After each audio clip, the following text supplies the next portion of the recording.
Hey everybody, it's Margot. Guys, I'm such a fucking actress. And Lydia. Strong black woman over here. But you already know why we're here. Pop off, sis. I went commando on public transportation, huh? Oh my god. I love a good lazy river because I'm lazy and I like water. Pop off, sis. Guys, I'm not gonna lie, I'm kind of hungover right now. The content you may not want but deserve. Pop off. I think I popped off about that. You popped off. Pop off, sis. I can almost see it. That dream I'm dreaming, but there's a voice inside my head saying, what, you'll never reach it. Oh, every step I'm take that step. Every move I make feels like, whoa. Wait, what? Why does the climb reflect my current state of mind? I was thinking that, honestly, it does.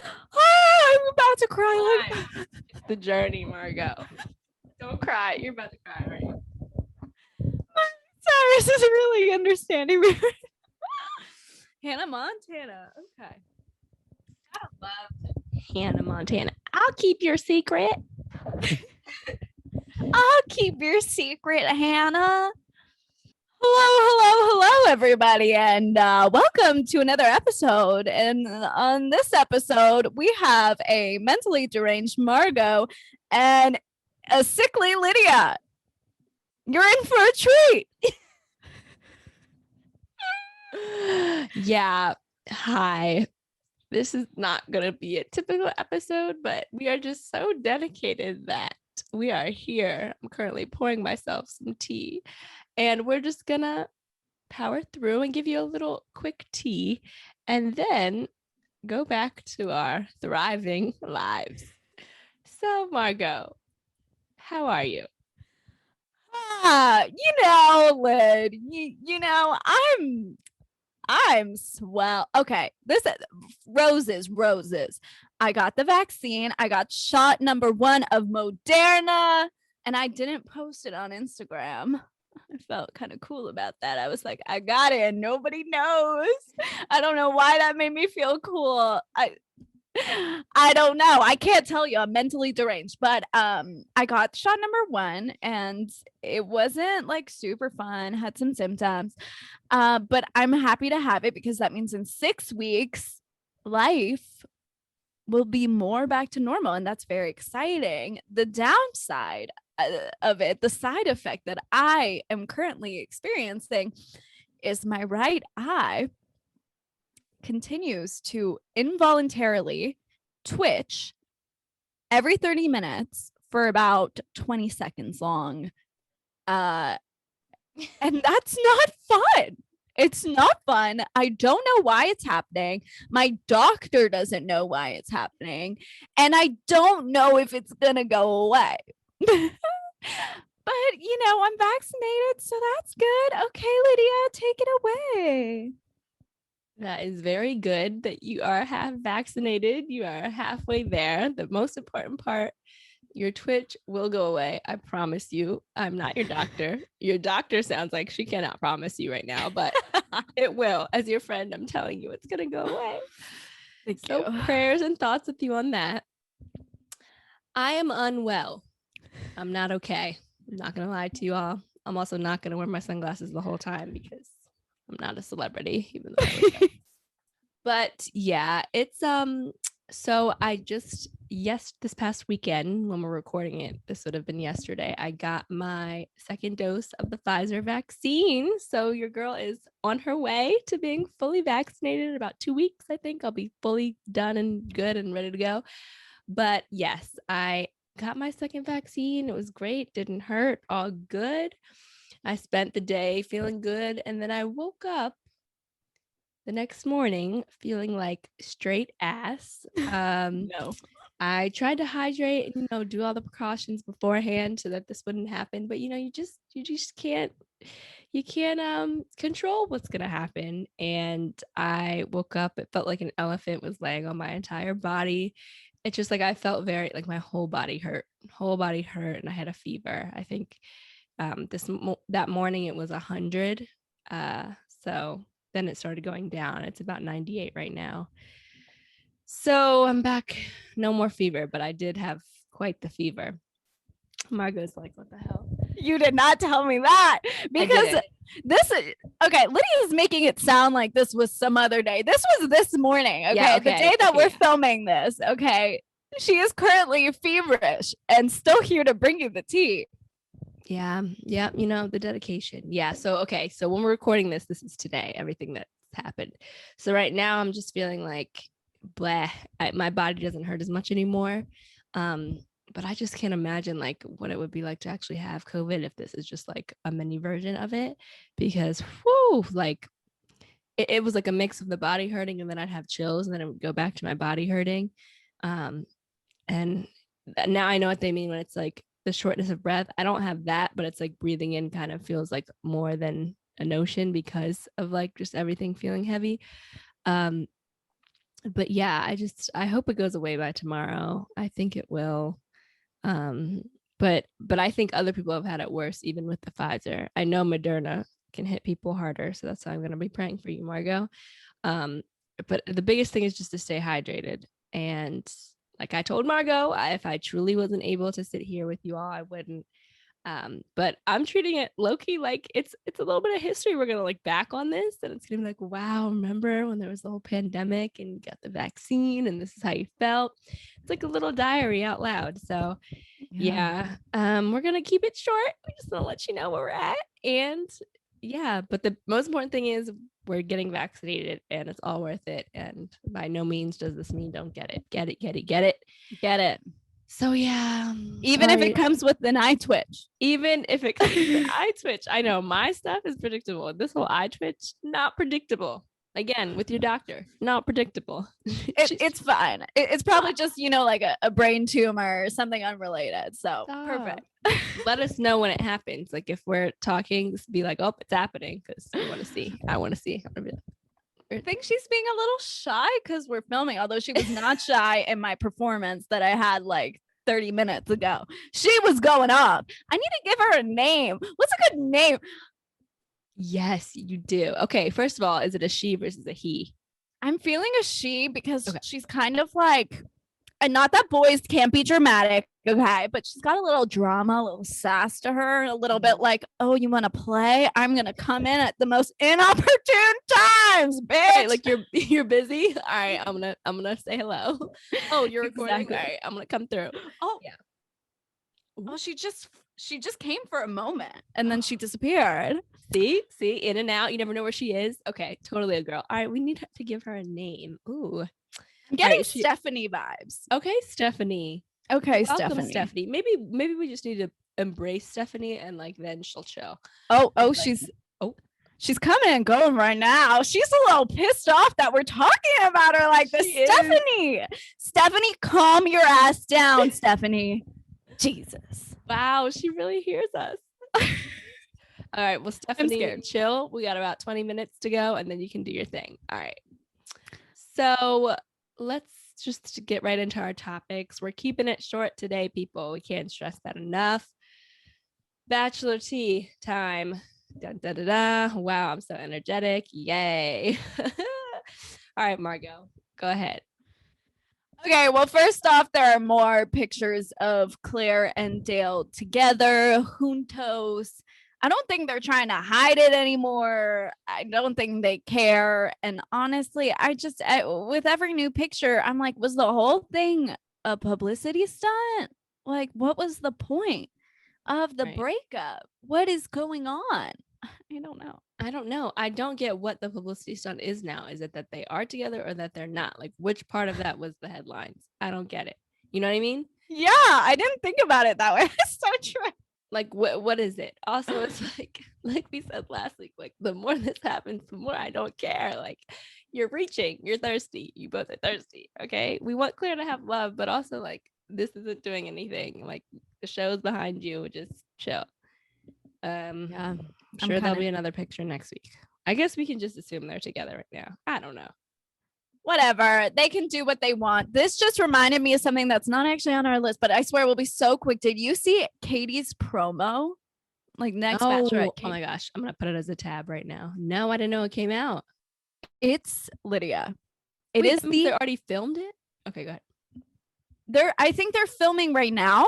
Okay. It is the tackiest, most low budget promo I have seen in years. She looks like a Sears model. And listen, Katie's beautiful. She's gorgeous. Love her. Normally, they put the Bachelorette in a red dress for the promo, okay, or like something sexy or snazzy going on. And they have like rose petals falling, and it's a whole production. With Miss Hannah Brown, she was walking through a field of flowers in a Cinderella dress and a tiara. And Katie is literally standing in front of a white background wearing a blue dress and a white top and holding a rose and going, it is so cheap. It's just cheap. That's funny. Katie's playing herself. Ooh. I wonder if she realizes this is like production being shady. I don't know. What?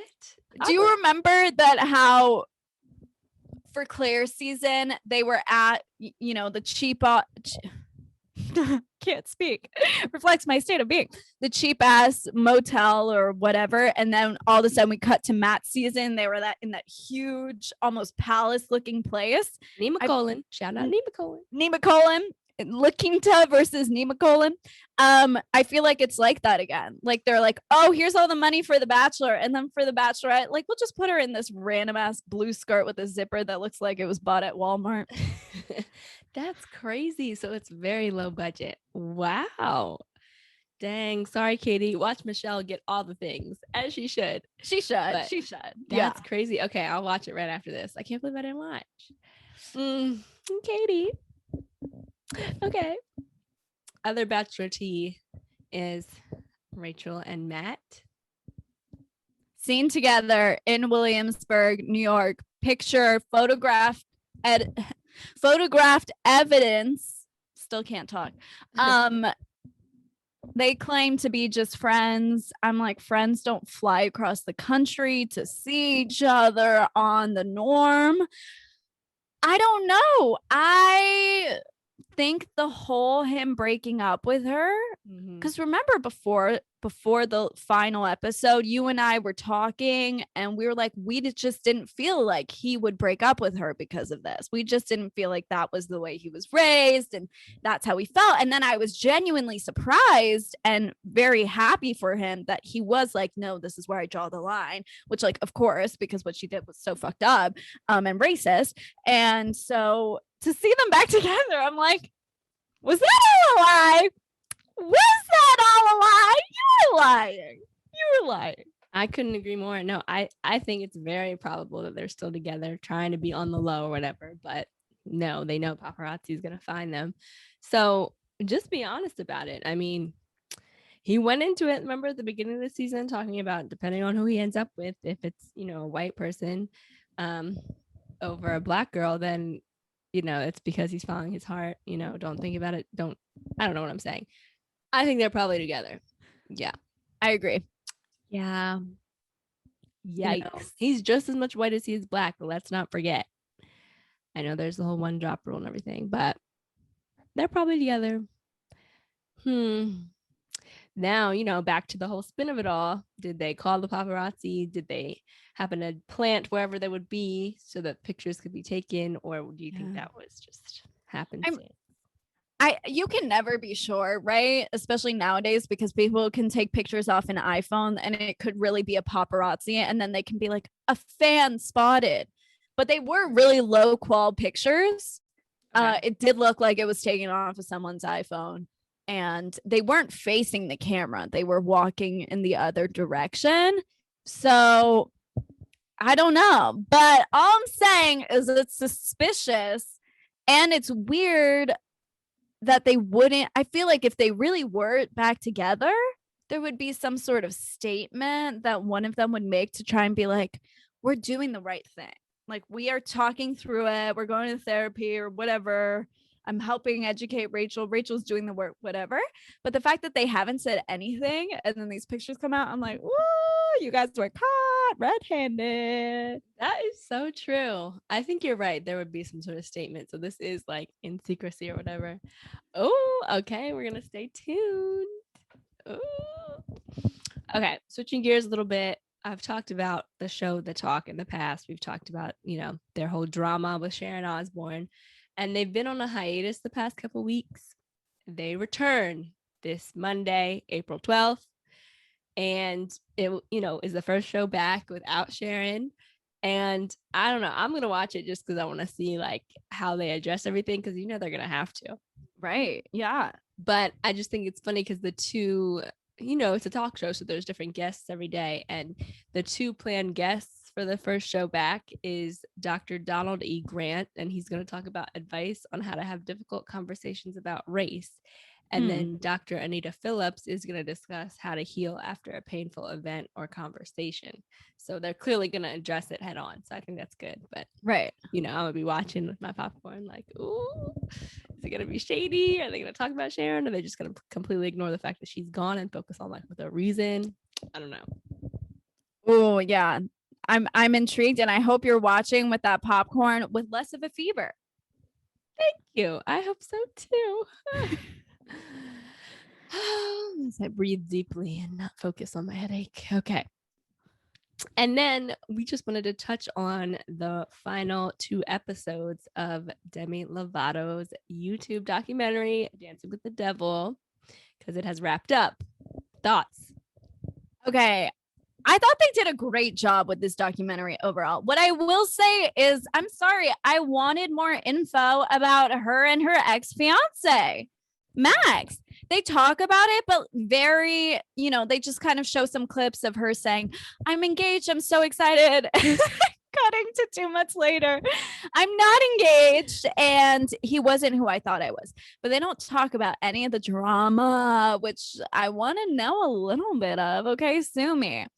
And I also think that they leave it very much on a note where it's like, we think she's not going to use again, but she did use again 2 weeks after she came out of that rehab center, I believe.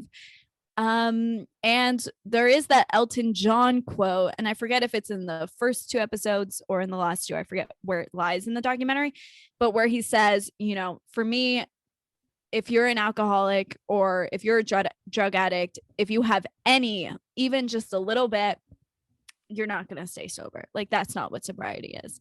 And so there's some controversial opinions. I mean, I hope the best for her, but I don't know. What was the feeling you got at the end of the doc? Because for me, as inspiring as it was that she told her story, at the end of the doc, I was like, why do I feel like she's gonna relapse? That's exactly what I got. She literally said, like, I'm not going to sit here and say I'm never going to use it again, but I don't plan to, but also like, I'm not going to say that I'm not. Yep. But I'm glad like Elton John and some of the other celebrities in it, like, were honest about like, they don't believe in that. Like, he literally said, you're either sober or you're not. There's no moderation, anything like that. But yeah. And some of her friends seem like, she came to them about, I'm going to drink a little bit. I'm going to have weed. But yeah, I got the same vibe you got. It was kind of like, okay, best of luck. We're hoping for the best that you don't relapse, Demi, but it sounds like you're not really putting pressure on yourself not to. Like, didn't that overdose freak you the hell out? Like, you could have died. So yeah, I also wanted to see more or hear more about her and Max, her ex-fiance. I think that, I don't know if it was like maybe legally or something they worked out. She wasn't going to go into detail about it, but at least she included that part. You know how she was like recording herself in her house, like emotional about the breakup, but she was still kind of like composed about it. And then like it cut to later in the night, and she was like, my earlier video wasn't representative of how I really feel. And she was like actually crying and being honest. So I like that they showed that. But I don't know, like, and also like her manager, Scooter Braun, he said, he's not there to control her. He's there to be her friend and like just hope for the best for her. So, right. And I guess that's better than, trying to control someone. But I don't know. It didn't seem like, I don't know. It definitely wasn't a cheery ending, which is a good thing, because I do think they did a really good job at being like, this is what addiction really is. It is a struggle every single day, and there is no guarantee. Like, there is no, I will never do this again, because you just can't be sure. But I think the hopeful note is that it seems like for the first time she's truly doing it for herself and with her own rules, because it used to be everyone else around her couldn't, they decided what the rules were and they couldn't eat certain things or do certain things around her. And now she's deciding what's okay. And honestly, I was really inspired when she said she had a watermelon cake on her birthday for 8 years straight. And then she finally had 3 cakes. And I was like, yes, eat the cake. No watermelon cakes. That sounds gross. Icing on watermelon? I mean, actually, maybe that would be good. I love watermelon. But like for your birthday, give me that Carvel ice cream cake. That's what I want. Give me the most sugary filled, dulce de leche, Nutella, Ferrero Rocher. Throw it all on there. I want it. I want to eat 20,000 calories on my birthday. On your birthday. Yeah. And that's crazy. That's what she was talking about with the whole control aspect and how her life used to be. They would cover watermelon in icing, and that would be her birthday cake because they were trying to control what she ate. So yeah, aspects of that are good. It sounds like she's getting, her eating disorder under control and just her whole lifestyle vibe. But the whole California sober thing, we don't know. But I think that last point was very true, and it was like a true depiction of addiction and what the reality is, because I think if it was like super buttoned up and very like, that happened to me, it's behind me, my whole life is different, I would never do that again, is unrealistic. Yeah. So her honesty was there. And of course, this documentary tied up right into the release of her new album, right? Dancing with the Devil, The Art of Starting Over. Long title. Love it. And did you see, because in the trailer of the documentary, they would play like snippets of her song, Dancing with the Devil. Have you seen the music video for it? Is that the one where she's in the hospital bed? Yeah. Oof. So she literally recreated that night of her overdose in the video, down to her wearing the same exact jacket she had on that night. And I thought it was pretty powerful. Yeah. It was definitely like me taking me as in her, taking ownership of what happened and of the event, which is so powerful because she doesn't remember it. And because she was assaulted that night, this is her saying like, I'm taking back what happened to me and I'm going to be in control now. Whoa. Speaking of that, though, sorry, going back. Do you remember? It could have been like the second episode, but whatever. At some point, she was talking about how actually after all that, she went back and had sex with that guy again to like, but on her terms, to reclaim it as like she wanted to rewrite the narrative of what happened. That shocked me. That floored me. And then she said she had done that before. Oh, I forgot to talk about the thing that I have the biggest question about. Was she talking about Joe Jonas as the first person who raped her? That is what the gossip is, because it was someone from Camp Rock that was still in the movie. And all of them had purity rings. I remember. But I thought she dated him. Like, I thought they were cool. I thought they were like, they dated. No, they did date. What I mean is all of the Jonas brothers at that time in their lives, they all had purity rings. Right. So I'm saying, they could say something to make you think like it was someone that claimed they weren't having sex. Well, because she said he had a purity ring. So how could I come out and say that I was raped by him because this is someone who's claimed he wasn't having sex, who was waiting till marriage? Oh, I missed that part. Okay, then yeah, must be. I was like, I'm honestly very crazily shocked. Listen, this is all alleged, me trying to piece the pieces together. And honestly, in that Disney Channel world, I think there were a lot of people who had purity ring or purity pledges, or I think she even had done it too. Okay. I don't know. But if it's Joe Jonas, that would be, because also, like, I don't know if you remember, the 2017 documentary she did, Simply Complicated, when we thought she was sober then.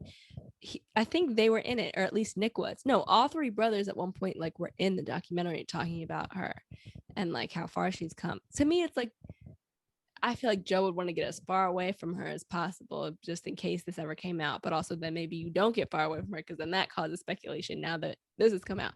I don't know, but I thought they were, like, friends, but also that could all just be for show. Wait, just to make sure, is it Joe or Nick that she dated? Now I'm confused. Was it? I thought she dated Joe. I know Miley dated Nick, and I know Nick also dated Selena or something, but I think You're Joe right. and Demi were the ones together. Right. No, you're right. Wait, what? It could be Joe. That's great. You know what it could? I was thinking about it, and this is not me trying to give. And also, we don't know. But We don't know. It We don't sounds, know. but it's like, you know. No, actually, I don't want to say that because that's Okay. too forgiving. I'm not going to say that. That's no. I don't know, but either way, that's what it sounded like. And if that's true, like if you're Sophie Turner, what do you do? Now, also another thing we don't know, but if you're Joe and Sophie, do you think Joe has had these conversations with Sophie? Do you think she knew anything about this, if true?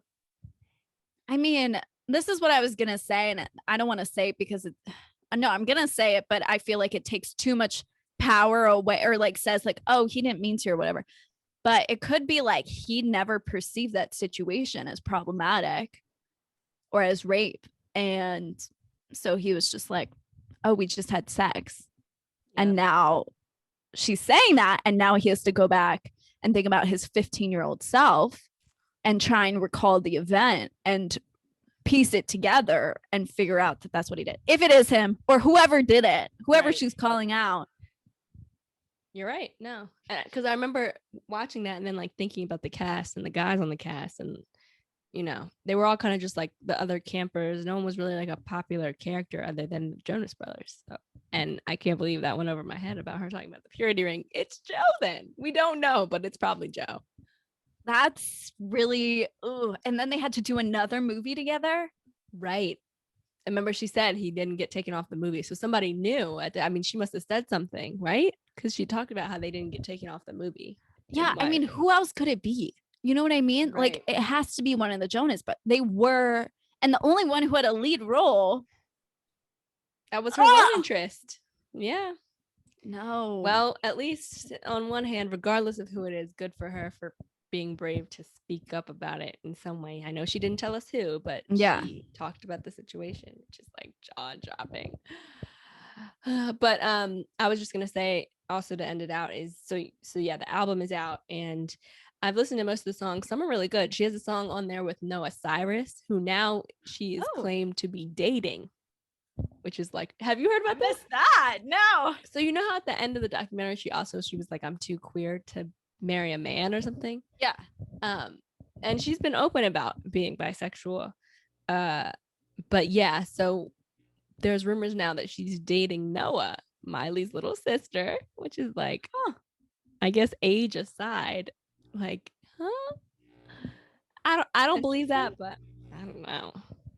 I mean, if they are dating, good for them. You know? Mm-hmm. That's Demi should go out and explore whatever she wants to explore. Right. And I love Noah Cyrus's voice. So yeah, her voice is very unique. And I feel like she really is now like her own artist outside of Miley's shadow and everything. yeah. There's also a song on there called Met Him Last Night, and it's with her and Ariana. It's like two vocal queens. Is it good? I really like it. It's kind of got like a hip hop vibe to it. Like the beat is good. And Demi didn't write it. It's Ariana's song. And Ariana came to Demi with it and was like, you should sing this. And Demi was like, oh, I love it. But like, you have to be on it with me. So it's the two of them. And it's good. And you know, they're both Power Queens. Yeah, Power Queens. Scooter Braun is both of their managers. So that makes sense. Like, I don't love him, but working it's together. fine. Yeah, it's fine. I'll stop saying his name. But yeah, love it. It reminded me of like how Demi has that song with Christina Aguilera, and you know, another two vocal queens there, two vocal queens here. So I feel like you might find a few songs you like on the album. I'll give it a listen. Oh, how can we not forget too her cutting her hair? Oh At the yeah, end. that moment. Also, it was slow motion, the cutting. Yeah. I think she looks great. It's such a different look than we're used to. So obviously, when you first see it, you're like, whoa. But she has a gorgeous face, and I think she looks great, and she's killing it. And why not change up your vibe? Yeah. After anyone goes through like a crisis, I feel like the first thing to do is to cut your hair. Yeah. So, duh. It's like the last episode is called. It is truly a rebirthing. So, wishing Demi the best. we'll talk about this another time. We're both just really going through it right now, as we've alluded to. We're trying to keep this short. Margot, you might need to just start watching Real Housewives of Salt Lake City because it's getting truly juicy. I'll get into detail about this on another episode, but one of the cast members, Jen Shaw, was recently arrested regarding like wiring and money wiring and fraud, all these charges relating to her quote unquote business, because she I don't know what her business is, but basically it's come to light that she's been scamming older people and taking their money, and she could face like 30 to 50 years in prison, not even Yeah, jail. that's like a serious blue collar crime. Yeah. Her and her assistant number one, Steven or Stewart, what's his name? I think it's Stewart. Yeah, she has like 7 assistants, and like the whole first season of the show was her like having all these assistants and having this job, but like no one really knew what she did. And now it's all coming to light that it was all shady to begin with, and she could be going to prison for a very long time. And this all happened, like her arrest, while they were in the middle of filming season 2. So it's all going to be on there. That's what we hope. Yes. But now her being arrested was like right after they were like in the middle of a cast trip. So they were filming. And then the rumor is that Jen got tipped off that she was about to get arrested because all of a sudden in the middle of them filming, she was like, oh, I have to go. Like I'm having a family emergency. And so she left. So she wasn't on camera. And that's when she got arrested. But like the rest of the cast reaction and all that is on film. And I'm sure they're filming right now. So yeah, so we're gonna see this all go down. So I mean, That's if you want to start wild. watching, you should watch. Why do they all go to jail and I prison? know. Has she Is learned it just nothing? because is that just what is that just a rich person thing? Like when you have that much money, are you just more inclined to like do criminal acts? Like what is that? Why do all the housewives go to jail? They all either go to jail or get divorced. And I'm like, if you have any skeletons in your closet, they're gonna come out. Reality TV has been around for so long now. We've seen this time and time again. It's like, if you have anything to be concerned about, don't go on a show where you are paid to disclose everything about your life, because it's gonna come out. And it's just crazy because it's gonna be really interesting to see where this goes. But I'm gonna watch. Yeah, please do. Let me know when it premieres. I will. It's going to be months from now because they're still just filming it now. But that's like the latest, craziest thing happening on Bravo. So we're going to stay tuned on that. And she's like known for being the craziest one on the show. She has these random outbursts and she's always mad and fighting, and like she's problematic. But now people are like, part of that is probably because she knew this shit was about to come out or something, or like maybe stuff was going on with it that hadn't, come to the point that it's at now. But yeah. Dang. So that's Housewives tea and that's craziness. And we're at our quotes of the day. Short and so sweet. Quick. We love it. Love it. Okay. I'll go first because I think yours takes the cake for today. I'm like on some deep level right now just because I've just been laying in bed trying to recover, thinking deep thoughts. Okay. My quote is from John Tarrant. And it says, if we forgive life for not being what we told it to be or expected or wished or longed for it to be, we forgive ourselves for not being what we might have been also. And then we can be what we are, which is boundless.